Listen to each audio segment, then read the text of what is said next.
What's up, guys? Terry Foy here with Director of Malvern Prep's Dan Kaplan. Dan, the high school lacrosse season is underway. We are talking about the first in-season update of the Q Collar National Top 25. You went to a couple games last week. What were your early impressions of the action that you saw? Yeah, first of all, I think it was just nice to get out, right? Fun to be able to get back out to some of these games. And we're super lucky that so many good teams are going to be coming right through the area.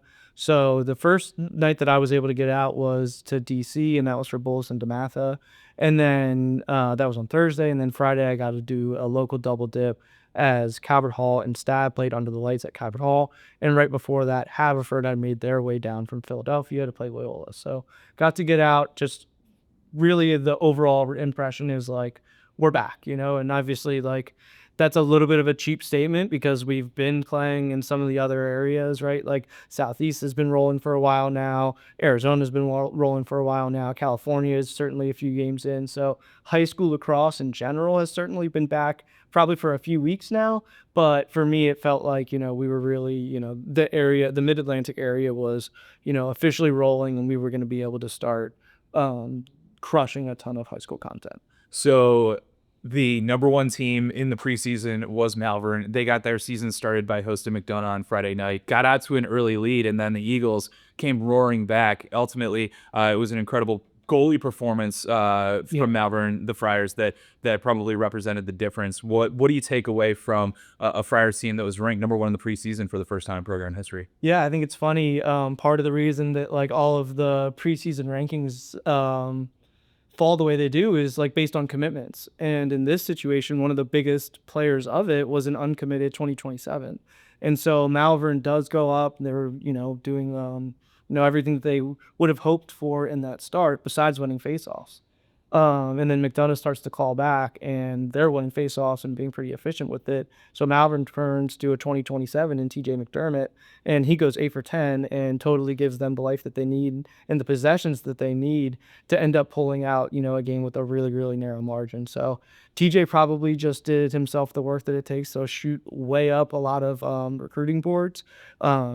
But that was definitely a really interesting takeaway of a game that, is loaded with commitments and 5 stars and, guys that are in the top 100 and guys that are right on the board and knocking on it. But a 2027 kind of stole the show. And if we were to get out an MVP of the game, it might have been him. I guess it probably goes to Heath Jones in goal, but TJ would have had, an argument for sure. Turning the attention forward, an incredible week of high school lacrosse all throughout the Mid-Atlantic, and we're going to be out at a bunch of games. Where is your focus fall? Yeah, so my primary focus for this weekend will be Friday, Lawrenceville coming to town to Calvert Hall. And so that'll be one that I'm actually on sideline reporter duty for. So that's, a role that I'm excited to kind of expand my personal horizons in, but definitely a game and a matchup that I caught last year as well and was sure to circle on the calendar to make sure that I catch it again this year. So I'm going to be heading out to either 2 or 3 games. So starting on Wednesday, I'm going to hit up St. Paul's hosting Bullis, a team that you've already mentioned having seen last week. On Thursday, I'm going to check out Hill Academy as they make the trip to Spalding. Really excited to see Robbie Hopper back in action in that one. And then on Friday, Chaminade coming down from Long Island to take on McDonogh under the lights. Only a stone throw away from the Callum Robinson Mustang Classic, where there's going to be a lot of action going on all weekend as well. So, Dan, when it comes to these early season shakeups, so far we haven't seen a lot of results that will really disrupt the rankings. What is your thought or expectation for kind of where you see this going over the course of the next month?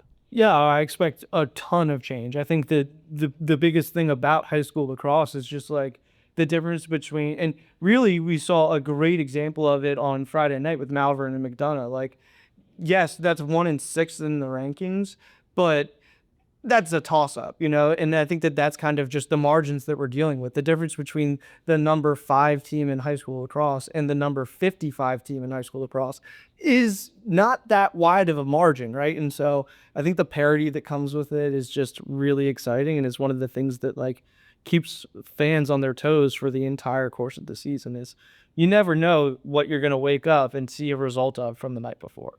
Well, make sure to check out the Crank Shooter High School games of the week all season long. It is the best way to keep eyes on what the most notable matchups are all across the country. And check back each week as we'll be updating the Q Collar and National Top 25.